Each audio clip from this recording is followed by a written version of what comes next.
The day started like any other Friday in downtown Atlanta, but the air was heavy with noise and heat. Crowds had gathered in front of the courthouse holding signs and shouting slogans. Cameras from every local TV station were rolling, and reporters tried to capture every moment. It was supposed to be a peaceful protest, yet everyone could feel the tension hiding just under the surface. People stood shoulder to shoulder waving handmade posters about justice and equality. Some chanted, others argued, and in the middle of all this noise, a woman stood quietly near the steps of the courthouse. She was dressed too formally for the chaos around her, wearing a navy blue suit, small silver earrings, and a pair of glasses that caught the light whenever she turned her head. She looked calm, composed, and completely unbothered by the yelling and the heat. No one paid much attention to her at first. The camera operators were busy focusing on the loudest faces, the angry ones, the emotional ones, the ones that made good television. But slowly, as the crowd swayed and pushed, she found herself closer to the front, holding up her phone, recording the scene. Her voice could be heard softly, reminding the people near her to stay calm. Across the street, Officer Daniel Brooks was sweating under his helmet. He had been standing in the same spot for 2 hours, trying to control a crowd that seemed to grow angrier by the minute. He was young, only 27, new to the force, and still believed that every situation could be fixed with authority and quick action. His training officer had told him earlier, "Don't hesitate, show control, or they'll walk all over you." Those words echoed in his head as chants of "justice now" filled his ears. The live television feed moved from one reporter to another. One of them, a woman in a red jacket, was speaking into her microphone when the camera briefly caught sight of the woman in the blue suit. She stood a few steps behind the reporter, recording calmly, her face serious but peaceful. The cameraman didn't realize that this shot would soon become the most replayed clip in the country. As the crowd grew louder, police started moving closer. A few people in the back began pushing. Someone tripped.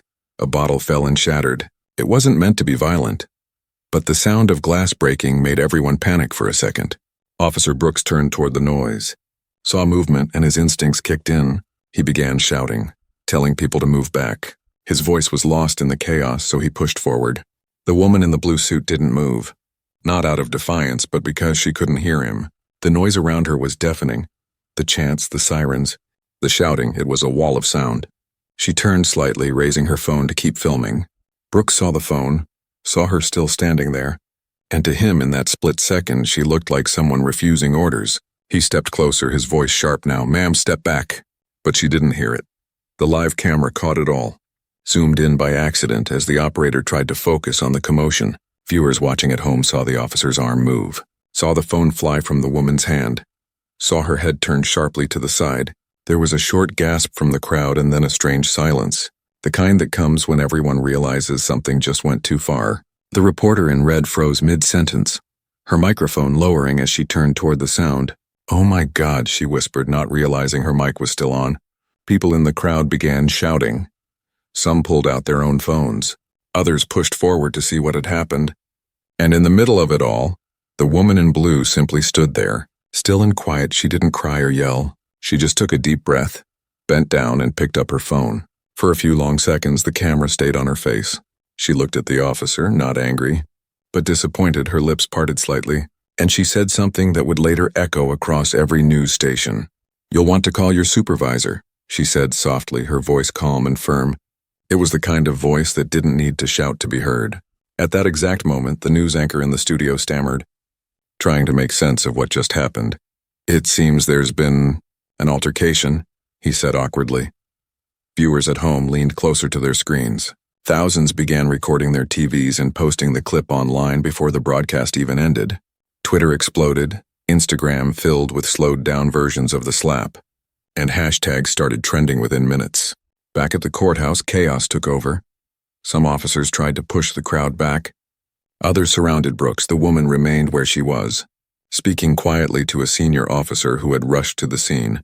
Cameras were everywhere now, flashing lights, reporters shouting questions, people demanding names.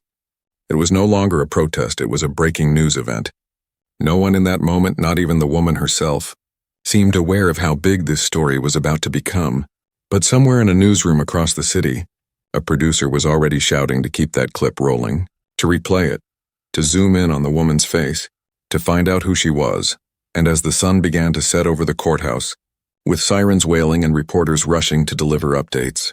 The woman in blue walked quietly away from the scene, still holding her phone, the same calm expression on her face. She didn't speak to the cameras or answer any questions. She just walked down the steps, leaving behind a moment that would soon shake the entire nation. The moment Officer Daniel Brooks's hand touched the woman's face, everything stopped for him. The noise of the crowd faded.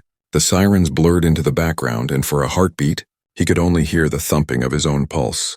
The phone had fallen to the ground, the woman had stepped back, and the world seemed to freeze around that single mistake. He didn't mean to hit her, not really. He told himself that over and over again in his head. It was just supposed to be a push, a way to get her attention, to move her back like everyone else. But the slap wasn't light, it was sharp, loud, and broadcast live across the country. As his hand dropped to his side, he saw the expression on her face. Not anger, just a quiet, piercing disappointment. That look hit him harder than anything. She didn't shout, didn't curse, didn't even raise her hand in defense. She just looked at him as if he had done something unforgivable, and maybe he had. The crowd reacted almost instantly. Someone screamed. Another person shouted, "Did you see that?" And within seconds, dozens of phones were lifted. Recording from every angle, Brooks felt his throat close up. He tried to speak, but the words came out weak. "Ma'am, I need you to—" He stopped. He didn't even know what to say anymore. Around him, the line of officers tensed. One of them whispered under his breath, "Brooks, what the hell did you just do?" But there was no time to answer. The air was suddenly electric, tense, dangerous. The crowd that had been chanting moments ago was now roaring, angry and unified. The woman didn't move away. She simply bent down, picked up her phone, and said calmly, "You'll want to call your supervisor." Her tone was steady. Like someone used to being in charge, the way she said it made Brooks feel small, made the world tilt slightly off balance. The senior officer, Sergeant Miller, rushed forward, pushing through the reporters and grabbing Brooks by the arm. "Step back," he ordered sharply. Brooks obeyed, still in a daze. He couldn't tell if it was fear, guilt, or disbelief running through him. Maybe all three. The sergeant turned to the woman, his voice trembling slightly. "Ma'am, are you hurt?" She didn't answer right away, just brushed a bit of dust off her sleeve and said, "No, I'm fine, but her eyes never left Brooks." She looked at him as if she could see right through him, as if she was measuring every ounce of his soul in that moment. In the background, a reporter yelled into her microphone, "We're live outside the courthouse where a police officer has just struck a woman. This is happening right now."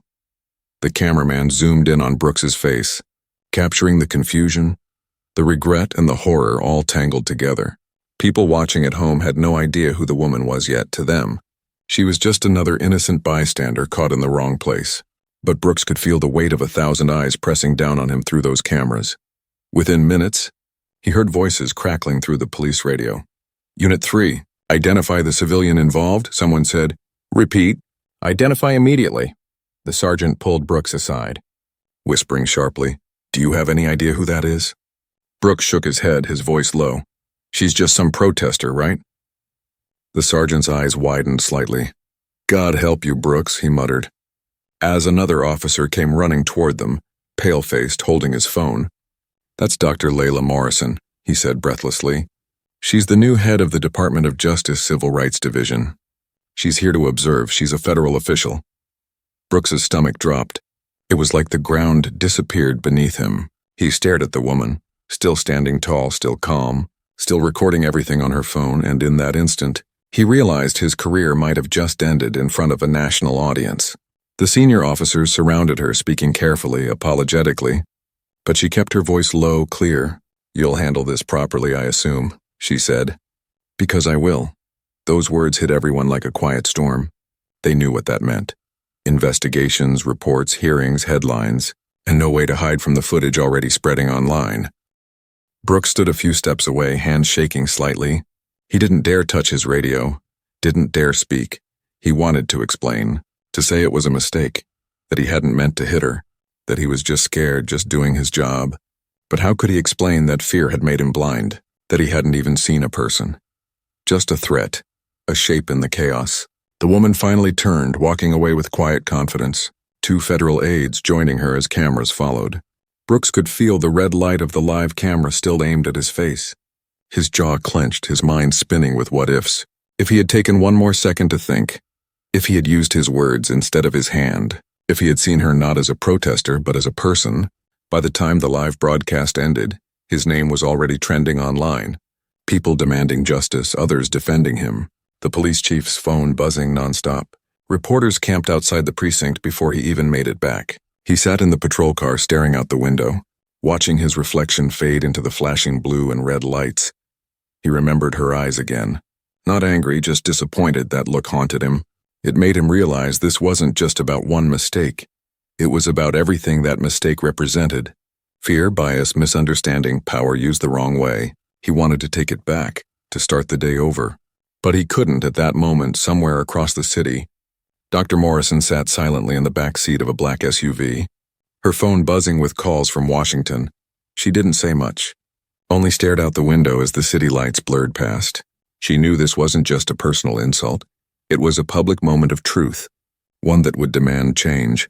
And for Officer Brooks, sitting alone in the patrol car with his badge suddenly feeling heavier than ever, that single slap became the sound of everything breaking.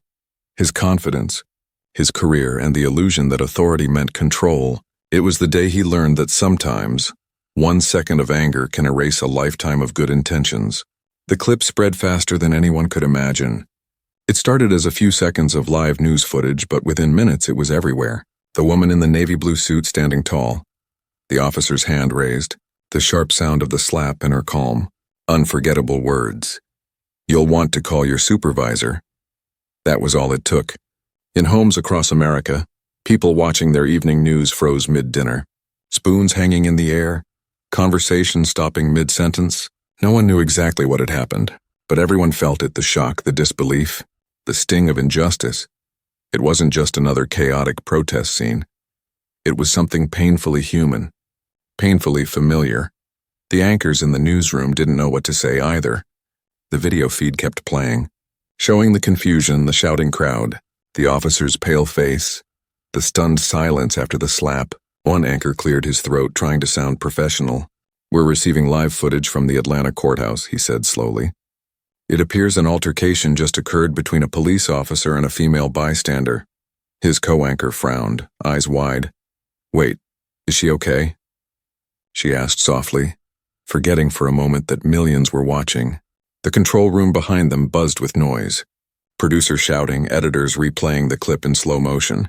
Someone saying, "To zoom in, we need her name. Get her name now." Others scrolling through Twitter, seeing the clip spreading like wildfire. Hashtags forming instantly. Atlanta incident. Uyghur justice on camera, Agra Huishi. Back outside the courthouse, the atmosphere was electric. Reporters were talking over each other. Camera lights flashed like fireworks, every angle. Every second of that moment was being replayed and dissected. The slap wasn't just a physical act anymore. It had turned into a symbol, one that everyone was rushing to claim. Dr. Layla Morrison sat quietly inside a government SUV parked nearby, her phone vibrating nonstop. Messages from colleagues, calls from Washington, and notifications flooding her screen.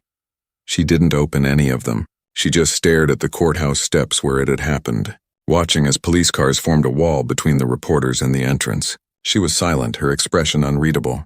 At the same time, in a small diner 2 states away, a waitress named Clara was wiping tables when she saw the clip on TV.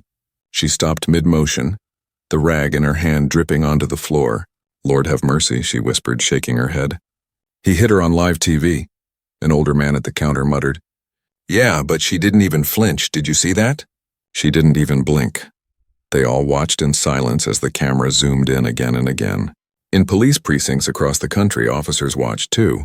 Some defended Brooks, saying, "He didn't mean it. It's being blown out of proportion."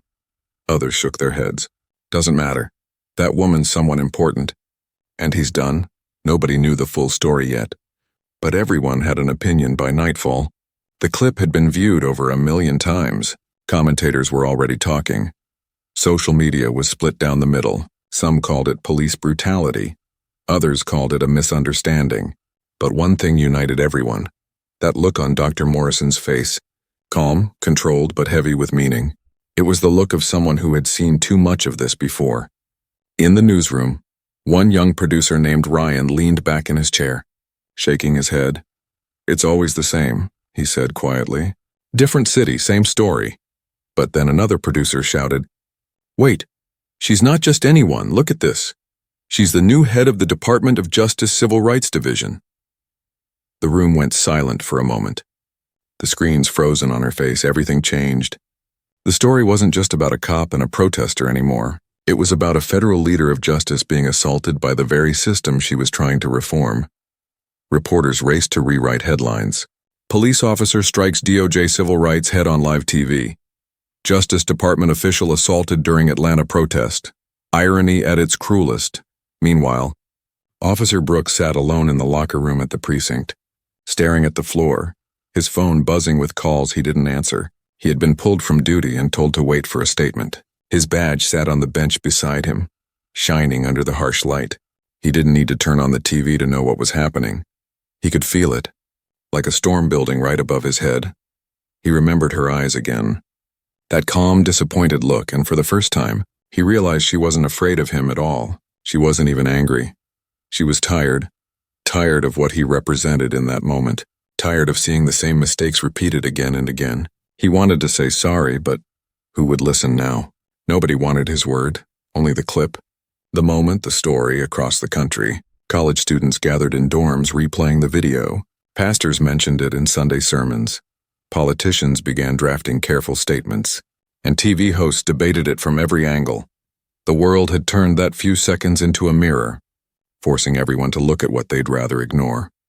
At midnight, the news played the clip one last time before ending the segment. The anchor's voice soft, almost uncertain. The Department of Justice has not yet released an official statement, he said. But sources confirm the woman involved is Dr. Layla Morrison. He paused, looking into the camera. We'll continue to follow this developing story. In the silence that followed, viewers sat staring at their screens, feeling the weight of what they had just witnessed. Some angry, some ashamed, some speechless.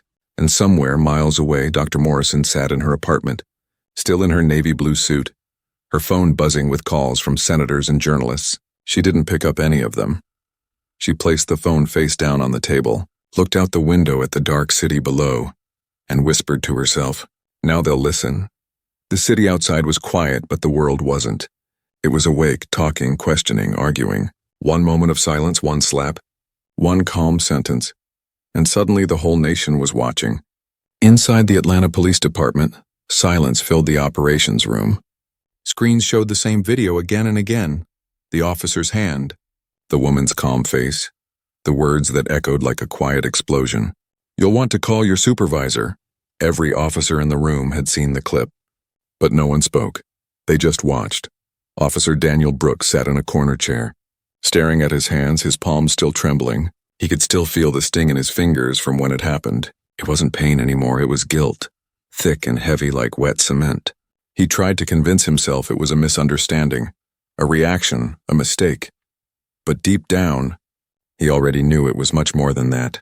The police chief, a tall man with a calm but cold expression, entered the room with two senior officers. The room straightened immediately. Everyone stood. The chief didn't look at anyone as he spoke. "Where's Officer Brooks?" he asked. Brooks raised his hand slightly, his voice low. "Sir, here."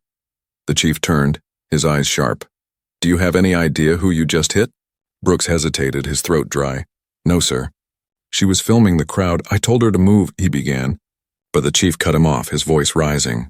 "That woman is Dr. Layla Morrison, the head of the Department of Justice's Civil Rights Division. Do you understand what that means?" The room went still. The words hung in the air like smoke. Brooks blinked, confused. "She's... what?" he whispered. One of the senior officers stepped forward, holding a phone with a live news feed playing. The reporter's voice came through clearly.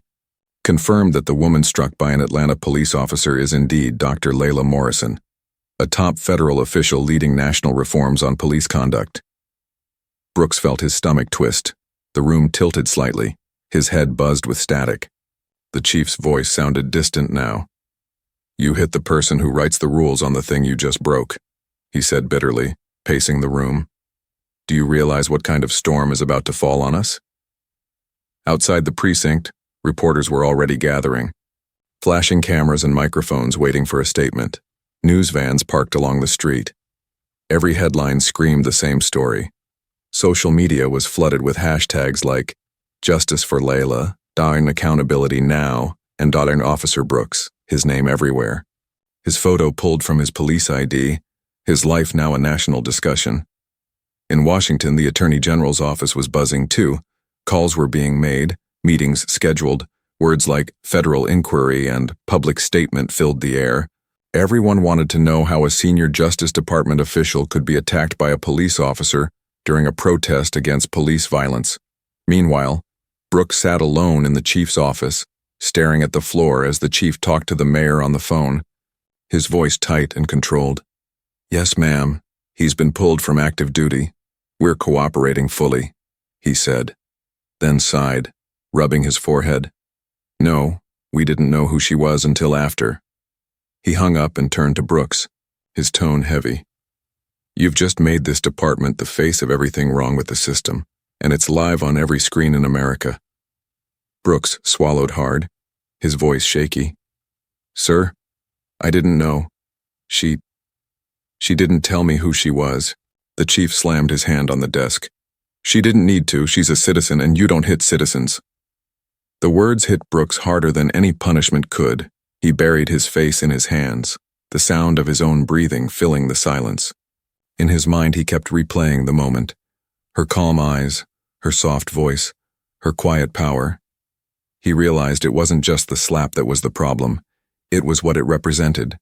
The image of a white officer striking a black woman, one who stood for justice, one who carried authority far beyond his own.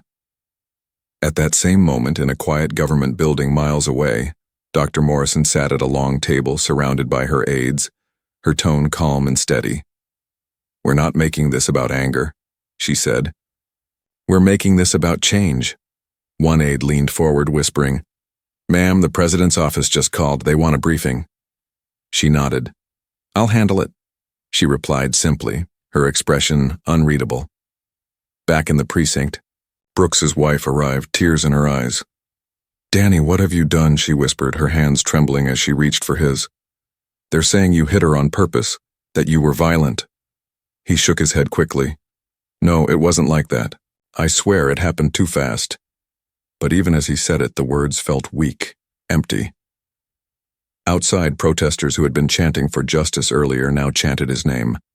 "Fire Brooks! Fire Brooks!" The noise echoing through the city streets. It was surreal. The crowd he had been trying to control was now demanding his punishment. The chief returned with a stack of papers. "You're suspended, effective immediately," he said coldly, handing him the document. "There will be an internal review. But this isn't going away, you understand?" Brooks nodded silently, his mind spinning. As he walked out of the station that evening, flashes from cameras blinded him, reporters shouting his name, asking questions he couldn't answer. "Officer, Brooks, did you know she was a federal official? Do you regret your actions?" He kept his head down, walking fast, his wife beside him in tears. In the distance, a large TV screen outside a cafe showed Dr. Morrison speaking briefly to the press, her voice calm but firm. "What happened today isn't about me," she said. "It's about the culture of fear and quick judgment we've allowed to grow. I don't need an apology, I need accountability." Her words spread across the nation like fire. Everyone was watching, everyone was listening. Brooks stopped for a moment on the sidewalk, hearing her voice from the cafe speakers. His chest tightened, his eyes stung. He realized that her words weren't just about him. They were about everything he represented that day. As the sun set, the city seemed quieter, yet heavier. Brooks walked to his car in silence. The world outside now divided, between those who wanted justice and those who believed he was a scapegoat. But deep down, he knew one truth. This wasn't a misunderstanding anymore. It was history, and he was part of it, whether he wanted to be or not. The next morning, the city woke up to chaos wrapped in silence. Every news channel, radio station, and social media feed was filled with one story: the slap. It wasn't just a moment anymore. It had turned into a movement. Overnight, it became the symbol of something much deeper, something America could no longer look away from. The video had been watched over 20 million times by sunrise. People from every corner of the country had seen it. Some angry, some heartbroken, some numb. The image of a calm black woman being hit by a white police officer while cameras rolled was burned into the nation's memory. It was no longer just a scene. It was history replaying itself in real time. Dr. Layla Morrison hadn't slept. She sat by her apartment window, a cup of untouched coffee on the table beside her. Outside, the city was buzzing. Helicopters hovered above. Journalists waited outside her building. Her phone kept ringing. Senators, civil rights leaders, even the president's office. Everyone wanted her to speak, to give a statement, to turn her pain into politics. But she wasn't ready to speak. Not yet. She needed to think. She needed to make sure her words didn't just echo in anger but landed in action. She looked down at the city streets below where protesters were gathering again, holding signs with her name, chanting for justice. Her heart ached, not for herself, but for how familiar this felt, for how many times this same story had been told with different faces. Across town, Officer Daniel Brooks sat in his small kitchen, the blinds half closed, his uniform folded neatly on the table, his badge placed on top. He hadn't worn it since the night before. His wife moved quietly around the room, eyes red. "They're saying it's going to be federal," she said softly. "They're saying the Justice Department will investigate." He didn't respond, just stared at the badge, the metal shining under the dull morning light. "I didn't mean to hit her," he whispered almost to himself. "I swear I didn't mean it." His wife sighed, her voice shaking. "Intent doesn't matter anymore, Danny. It's on video." And she was right. The video didn't show fear, panic, or confusion. It showed one clear, unforgettable image. A man in uniform striking a woman of power and dignity. And no one wanted explanations anymore. They wanted accountability. By noon, Dr. Morrison finally appeared on television, standing at a podium surrounded by microphones, her hair pulled back neatly, her navy blue suit pressed, her face calm as ever. She didn't raise her voice. She didn't cry. She didn't rage. Instead, she spoke with quiet strength. "This isn't about one man or one department," she said. "It's about the system that teaches fear before understanding, reaction before reasoning, and power before peace." Reporters scribbled frantically. Flashes lit up the room. She continued, "I am not here to demand punishment. I am here to demand progress. I have spent my life fighting for justice, and I will not stop now. Not because of this, but because this is proof of why we must continue." Her words echoed through every TV screen in the country, calm yet cutting through the noise like a knife. In living rooms, schools, and offices, people watched her speak, some in tears, some in awe, some in guilt. For many, it was the first time they had seen someone so hurt yet so composed, someone who carried grace like armor. At the same time, inside the police department, Brooks watched her on the small TV in the break room, his eyes fixed on her face. Every word she said felt like it was directed straight at him. And yet, she never mentioned his name, not once. She didn't need to. Her silence about him was louder than any accusation. By evening, the mayor called an emergency press conference. Standing beside the police chief, she announced that Officer Brooks would face a formal inquiry. "No one is above accountability," she said. "Not even those who wear the badge." The city's streets filled again with people, some cheering, some crying, some just standing quietly holding candles. Dr. Morrison walked among them later that night, wearing a simple coat and scarf. No cameras, no press, just her and the people. Someone recognized her and gasped, "It's her!" Soon others turned, calling her name. "Dr. Morrison, we're with you." She smiled gently, thanked them, and said, "Be with justice, not with me." Her humility made people love her even more. Back at home, Brooks sat on the couch staring at the flickering TV screen showing the protest live. He saw her in the crowd, walking peacefully among the people who once screamed his name in anger. He whispered, "She's not even trying to ruin me." There was something strange in his voice, a mix of shame and admiration. The next few days blurred together. The city became a stage for every emotion. Some wanted revenge, some wanted healing. Some just wanted to be heard. Politicians visited Atlanta. Activists organized marches. Schools held open discussions about race and authority. It was as if the slap had shaken the country awake. For Dr. Morrison, it became a mission.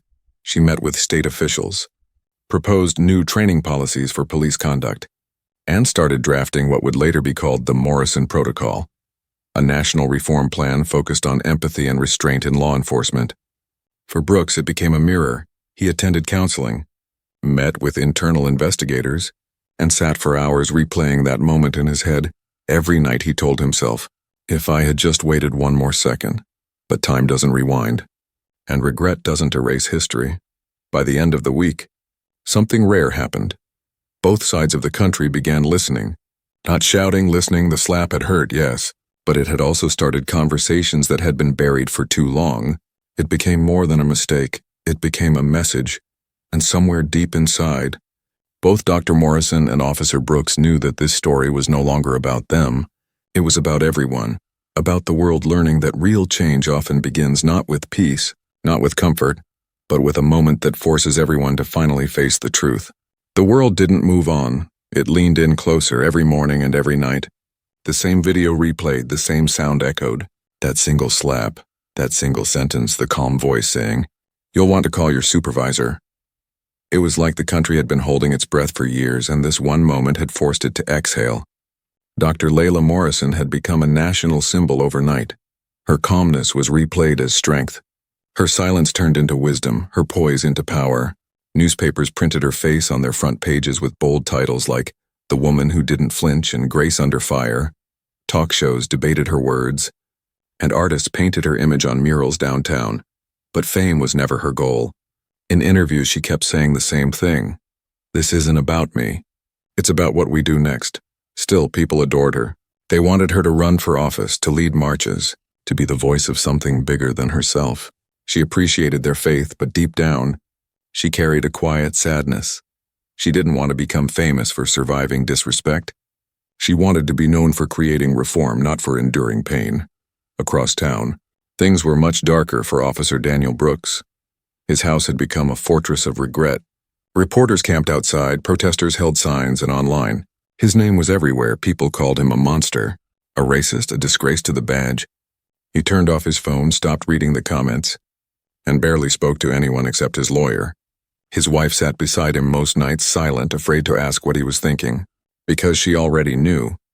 He was thinking about the moment he wished he could undo. He started writing in a notebook, at first just small sentences. "I didn't mean to hurt her. I thought I was doing my job. Why didn't I stop to think?" But as the days passed, his words grew deeper. He wasn't writing excuses anymore. He was confessing to himself, realizing how blind fear had guided his hand. The city itself became a reflection of both of them. On one side, people marched carrying candles and signs that said "Justice for Layla." On the other, some small groups gathered quietly, holding banners that read "Not all cops are evil." Talk shows invited speakers from both sides, some furious, some compassionate, some lost. And while the noise grew louder, Dr. Morrison stayed quiet. She was planning something bigger than anger. One afternoon, she held a meeting with community leaders and police officials. She looked around the table, her tone soft but firm. "We have to rebuild trust," she said. "Not through press releases, but through understanding." An older officer sighed. "Ma'am, people don't trust us anymore." Dr. Morrison nodded slowly. "Then we start small, one conversation at a time." That night, she appeared on national television again. Her words calm but powerful. "We cannot heal by shouting at each other from opposite sides of the street," she said. "We heal by walking across and listening." Her voice trembled just slightly, not from fear but from the weight of truth. Millions watched her speech, and for a few minutes, the shouting online quieted. People began writing about empathy, about what it means to face the truth without turning away. But not everyone agreed. Some activists felt her forgiveness was too soft, that she was letting the system escape too easily. "We don't want peace. We want justice," one protester shouted on the news. Others echoed him, angry that calmness was being mistaken for surrender. Dr. Morrison understood their pain. She didn't blame them. She had been angry too once, but she knew fury burned fast and left ashes while reform took time and patience. She had chosen the harder road. Meanwhile, Officer Brooks was called in for a federal hearing. Reporters swarmed the building, cameras flashing like lightning. He walked in with his lawyer, eyes down, avoiding the crowd. Inside, He faced a panel of investigators. One of them asked, "Do you understand the impact of your actions?" He nodded, voice trembling. "Yes, sir. I do." "Then tell us," the investigator said quietly. Brooks swallowed hard. "I saw her as a problem, not a person," he said. "I reacted before thinking. I was trained to control, not to communicate. And that's the problem. Not just with me, but with all of us." That statement spread across the media within hours.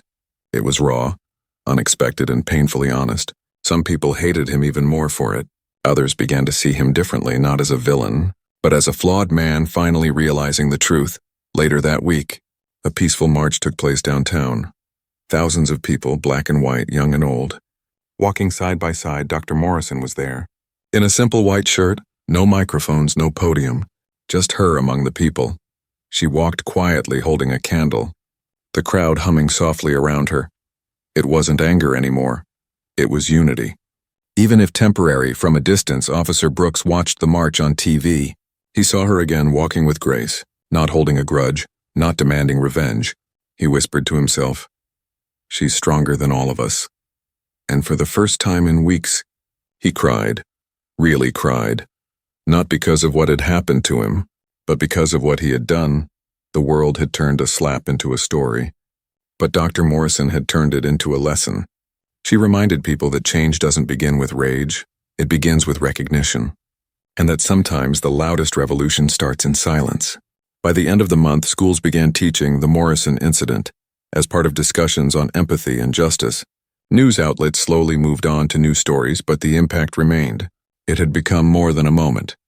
It was a mirror reflecting who people were, who they feared, and who they wanted to be. And in that reflection, both Dr. Morrison and Officer Brooks found something unexpected. Not forgiveness, not peace, but the beginning of understanding. The world had shouted, cried, argued, and protested, but now it was learning to listen, and that was the first real step toward change. Weeks had passed since the incident, yet the world still talked about it. The noise had softened, but it hadn't disappeared. The headlines were smaller now, but the memory stayed alive in people's minds. The moment when anger met dignity, when silence spoke louder than 1,000 speeches. For Dr. Layla Morrison, those weeks were exhausting. She had attended hearings, meetings, and endless interviews. She became the face of calm reform, but the truth was, she was tired, not of fighting, but of explaining the same pain over and over again. She had turned her wound into wisdom. But even wisdom needs rest. One quiet morning, she sat in her office overlooking the city, a soft drizzle covering the windows. A knock came at the door. Her assistant peeked in. "Ma'am," she said gently, "the officer's lawyer called. He's requesting a private meeting. He wants to apologize." Layla didn't answer right away. She looked out the window. The gray clouds heavy and low. "He wants to see me?" she repeated softly. Her assistant nodded. "Yes. But only if you agree, no cameras, no press." For a long moment, Layla said nothing. She could almost hear the echo of that slap in her memory, the sound that had turned her life into a national symbol. Part of her wanted to refuse, to stay distant. But another part, the one that still believed in change, whispered that maybe this was necessary. Not for him, but for the truth. "Tell them I'll meet him," she said quietly. "But not here, somewhere neutral, somewhere human." 3 days later, they met in a small community center in downtown Atlanta. No reporters, no cameras, just two people in a quiet room that smelled faintly of coffee and old paint. When Officer Daniel Brooks walked in, he looked nothing like the man from the viral video. He had lost weight, dark circles under his eyes, his uniform replaced by a plain gray shirt. He stood there nervous, holding his cap in his hands. "Dr. Morrison," he began, his voice soft, unsure. "Thank you for agreeing to see me." She nodded politely. "Have a seat," she said, her tone calm but distant. He sat across from her at a small round table. For a few seconds the silence was heavy, almost painful. He finally spoke. "I've written this conversation in my head 100 times, he said quietly. "And every version sounded wrong because I don't know how to fix what I did." Layla looked at him, her eyes unreadable. "You can't fix it," she said gently, "but you can understand it." He nodded, swallowing hard. "I do," he whispered. "I understand now that I wasn't afraid of you. I was afraid of losing control, afraid of what I thought might happen. I saw a black woman recording, and somewhere deep inside, I reacted before I even thought. I hate that that's who I was in that moment." His voice cracked. I don't expect forgiveness, I just needed to tell you the truth. Layla sat quietly for a moment, her fingers folded neatly in her lap. Mr. Brooks, she said softly, you did something that hurt more than just me. You reminded people of every moment they were disrespected, every time they were unseen, every wound that never healed. She paused, her voice steady. But the reason I agreed to meet you is because I still believe that people can change, not overnight, not easily. But through truth, Brooks nodded slowly, tears forming in his eyes. I'm not asking for my job back, he said. I'm asking for a chance to be better, to help fix what I helped break. She studied him for a moment, then said, then start where you are, talk to your fellow officers. Teach them what fear can turn into if left unchecked. That's how you make it mean something. He looked down. Wiping his eyes, I will, he whispered. I promise I will, for the first time. Her expression softened. You know, she said quietly. I wasn't angry that day. He looked up, confused. You weren't? She shook her head. No, I was disappointed not just in you, but in what that moment revealed. How far we still have to go. She took a slow breath. But disappointment can be the start of something better if we face it instead of running from it. The two sat in silence for a while after that. No shouting, no tears, just an understanding too deep for words. Outside, the rain had stopped. Sunlight breaking through the clouds, its reflection shining faintly on the window. As they stood to leave, Brooks hesitated. Dr. Morrison, he said softly, thank you for not hating me. She gave a small, sad smile. Hate doesn't build anything, she replied. It just burns what's left standing, then she added. I hope you make your mistake matter. He nodded, his voice barely a whisper. I will. When she left the room, her steps were slow but steady. She felt lighter, not because she had forgiven him completely, but because she had let go of the weight that came with holding on to the moment. She realized that forgiveness wasn't about freeing him. It was about freeing herself. Brooks stayed behind in the room for a long time, staring at the chair where she'd sat. Her calmness had shaken him more than any punishment could have. It wasn't anger that changed him. It was her grace. Her quiet strength. Later, he started volunteering at youth programs, speaking about fear, control, and empathy, not as a police officer, but as a man who had made a terrible mistake and wanted others to learn from it. People listened, some forgave him, some didn't. But he kept showing up because he knew that's what redemption looked like. Not grand gestures, but consistent truth. As for Dr. Morrison, she continued her mission, pushing forward reforms, creating training programs that used real stories, real moments. She even included Brooks' case as an anonymous lesson in empathy. When asked by a journalist later why she met him, she simply said, because you can't heal a wound by pretending it never happened. And though the world still debated her choices, she didn't care because deep down she knew she had done what was right, not what was popular.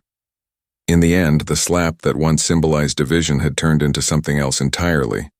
A conversation, a lesson, a path forward. It didn't erase the pain, but it proved something more powerful.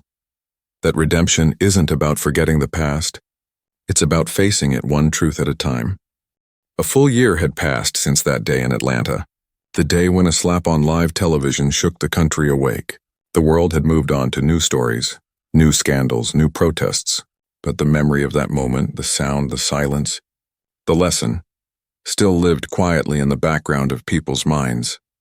Like a scar that never completely faded for Dr. Layla Morrison, life had changed in ways she never imagined.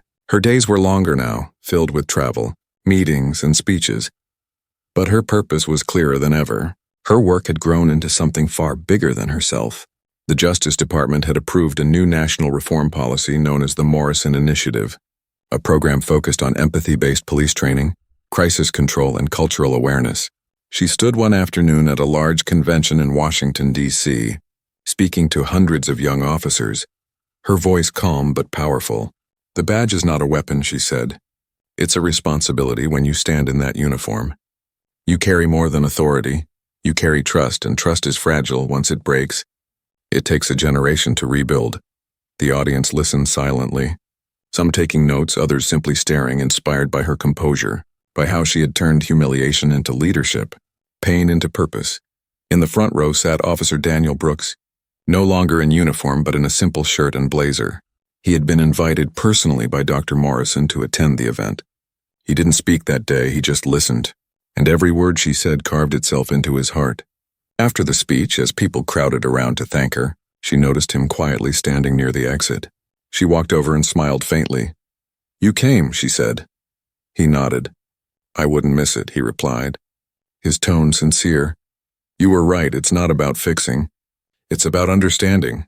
Since their meeting months earlier, Brooks had been working with community organizations, visiting schools, talking to new recruits, sharing his story not as an excuse but as a warning. "Fear makes fools of us all," he would tell them.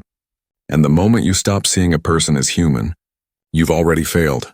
His words were raw and honest, and that honesty earned him a strange kind of respect, even from those who once hated him.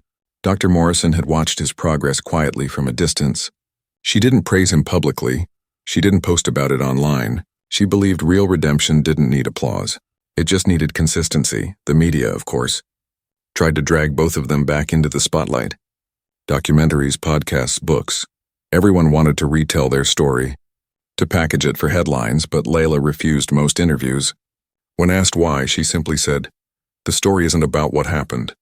It's about what we do because it happened." In classrooms across the country, students discussed the Morrison case during civics lessons.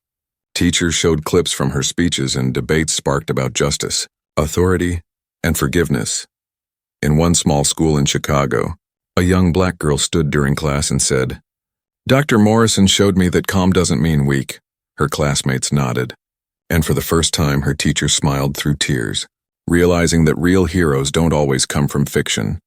Sometimes they come from courage on live TV. Meanwhile, Brooks continued to rebuild his life. He lived quietly, far from cameras, volunteering and working part-time as a community advisor. He often spoke with young officers who struggled with anger and fear. He told them his story not to gain pity, but to stop them from repeating his mistakes. Sometimes, when people recognized him, they turned away, but he didn't blame them anymore. He understood that forgiveness takes time, and trust takes even longer. One evening, he received a letter in the mail with no return address. Inside was a handwritten note. "Keep doing the work. You're proving that change is real. Lem." He smiled quietly, folded the note, and placed it in his wallet, carrying it with him wherever he went. It became his silent reminder that one act doesn't have to define a life forever. A year after the incident, Atlanta held a remembrance event at the same courthouse steps where it all began, not to relive the pain but to honor the progress.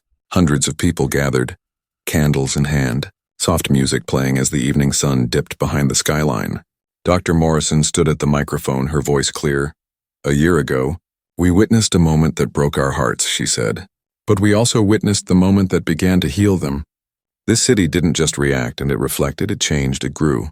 From the crowd, Brooks watched silently. No cameras on him, no lights, just him among the people. When she finished her speech, the audience clapped, not with noise but with emotion, the kind that comes from gratitude and understanding. Later that night, as the candles flickered out and the crowd dispersed, Dr. Morrison stood alone for a moment, looking at the courthouse, remembering everything, the slap, the silence, the anger, the transformation. She realized something powerful. She had spent her life fighting for justice, but this time justice had also fought for her. The legacy of that moment was no longer just hers or Brooks. It belonged to everyone who learned from it. It belonged to every officer who thought twice before acting, every citizen who chose conversation over confrontation, every student who believed that change could start with one brave person standing still in chaos. History would remember it as the Morrison incident. But for those who lived it, it wasn't about the slap. It was about what followed, was courage, humility, and the quiet rebuilding of trust between power and people. As Dr. Morrison walked to her car that night, the city lights reflected off the wet pavement. She heard laughter in the distance, the sound of life moving forward, and for the first time in a long while she smiled. Not the public smile she gave to cameras, but a real one, small and peaceful, because in the end, she knew something the rest of the world was still learning. A single act can divide people, but a single truth can unite them again, and sometimes, the loudest legacy isn't written in laws or headlines. It's written in the quiet change of the human heart.